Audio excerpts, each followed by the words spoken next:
Lock down کا اعلان ہوتے ہی شہری عید کی خریداری کے لیے بازاروں میں نکل پڑے۔ رش کی وجہ سے شہر کا ٹریفک نظام درہم برہم ہو کر رہ گیا۔ مارکیٹوں میں SOPs کی دھجیاں بکھیر کر رکھ دی گئیں۔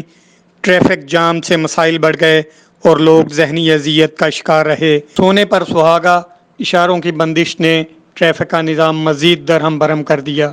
رش کی وجہ سے کئی افراد ٹریفک میں پھنسے رہ گئے، خصوصاً گاڑی والوں کو بہت تکلیف کا سامنا کرنا پڑا اور بے شمار گاڑیاں لائن میں دور دور تک لگی رہیں۔ عید پر لوگوں کو امید تھی کہ لاک ڈاؤن کا سلسلہ ختم ہوگا، لیکن حکومتی اقدامات کے بعد آج خریداری کا آخری روز تھا۔ کل سے مارکیٹیں بند رہیں گی، جس کی وجہ سے لوگوں نے مارکیٹوں کا رخ کر لیا اور اس وجہ سے مسائل نظر آئے۔